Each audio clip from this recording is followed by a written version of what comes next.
couldn't they win 2 games in a row just once?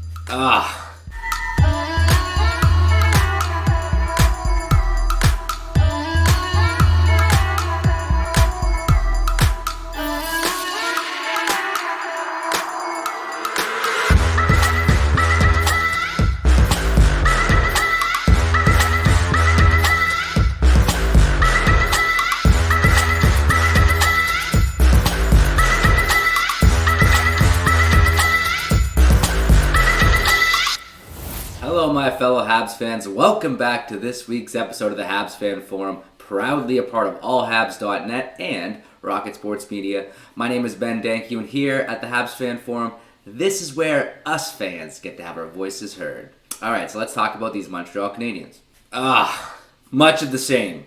Honestly, the Habs go 1-2-1.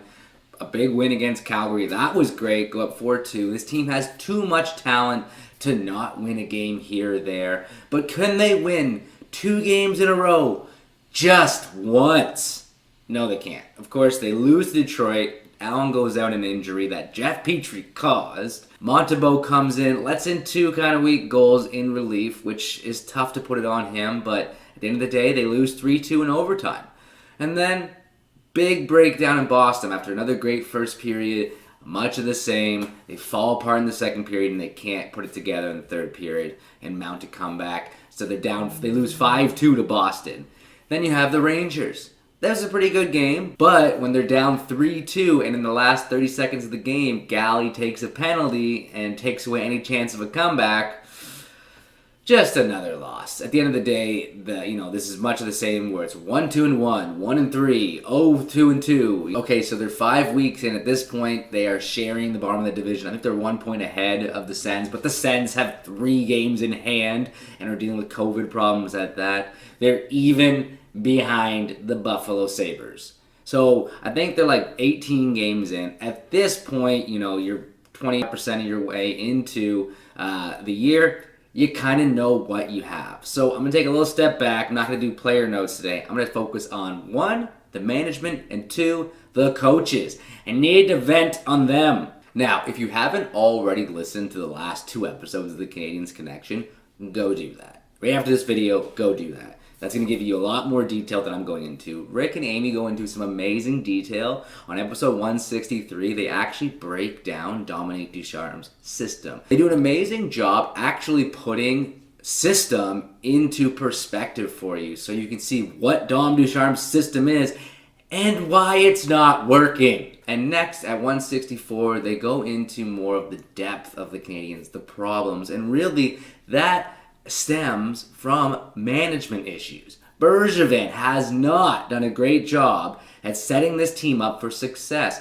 bringing in plugs, as Amy Johnson said in the podcast, to fill holes instead of thinking about the whole long-term future of the organization, the depth, developing players, drafting properly and bringing them to the NHL, and bringing in key pieces around. I mean, a lot of it's just short-sighted. And it really ties back to like Dom Ducharme and Bergevin. So these 2 episodes give you a great picture on not only what's happening on the ice with the team and execution in Dom's system, and then into Bergevin's put together of the team, the lack of depth, and what's kind of also forcing some of Dom's hands in these situations. They really outline the problem, and after a quick word from our sponsor, I'm going to give you a little bit of my thoughts from a fan perspective. As a part of Rocket Sports Media and the Hockey Podcast Network, the Habs Fan Forum is proudly sponsored by DraftKings.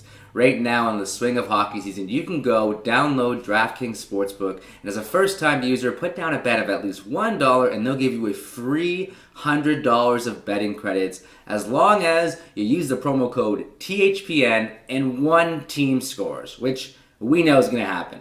So if you don't have DraftKings Sportsbook in your state, you can still win huge cash prizes.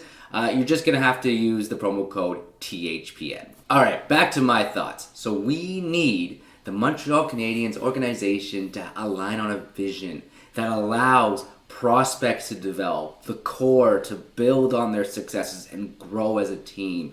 We need this to be a cohesive unit and focus on just getting better as days go by. So I don't have the perfect solution for this because, well, maybe if I was, I'd be an NHL GM or an NHL coach. one or the other, but I don't. However, I could add a couple things. I think it starts with a vision and with a actual culture this team can buy into. They need to have a realistic picture of where they are today, where their depth is, where their team is, and then they need to have a coach who can execute the product that they have the best to its strengths. Developing the prospects, putting guys like Evans, Ilonen, Paling, Suzuki, Caulfield. In the back end, you have Romanov and Norlander, amongst others, of course. I mean, you still have to ice an NHL-ready lineup, so you're not going to be putting too far out developed prospects because that would just hurt them.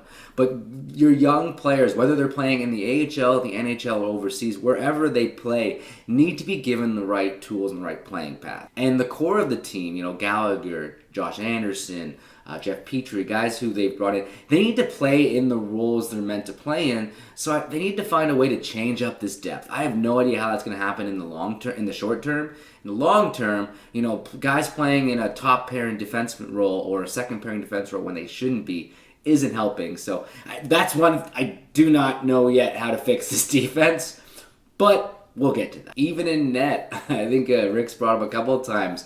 Why not bring a guy like Korpisalo over? Then you have Korpisalo and Allen, when Allen gets back from injury at least, so they can fill the hole while Carey Price gets healthy over a longer period of time from his recovery, which he needs. McNiven can be brought in to actually back up Korpisalo until Allen gets back if he's injured for a long term.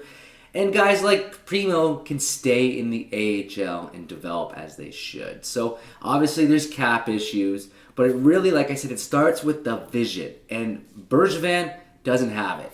Molson needs to show his face, come out and do something, say something. His team is 18 games in with 9 or 10 points.